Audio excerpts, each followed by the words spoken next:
Here is my recipe for slow cooker creamy chicken, and stay tuned at the end because I'll show you my air fryer roast potato recipe. I'm using my smaller slow cooker today, which is for 2 people, so just double up or triple up the recipe as needed. Take some olive oil and butter and place it in a frying pan on medium heat and melt it down. Then you want to add those chicken breasts. What we're trying to do here is get them golden brown all over before we add them to the slow cooker. This will take a few minutes to make sure they're golden brown on all sides. Then take 100 milliliters of hot chicken stock, and to that you're going to add 1 tablespoon of cornstarch and make sure that it's all mixed round and combined. Then add 1 tablespoon of mixed Italian herbs. Again, mix round thoroughly.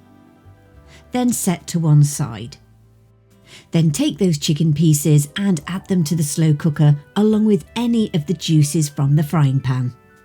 Next, add in 4 spring onions which have been chopped, 100 grams of chopped tomatoes, 1 large garlic clove that's been crushed, a pinch of salt and of course pepper. Then add in that hot stock mix along with 100 milliliters of evaporated milk and then stir round.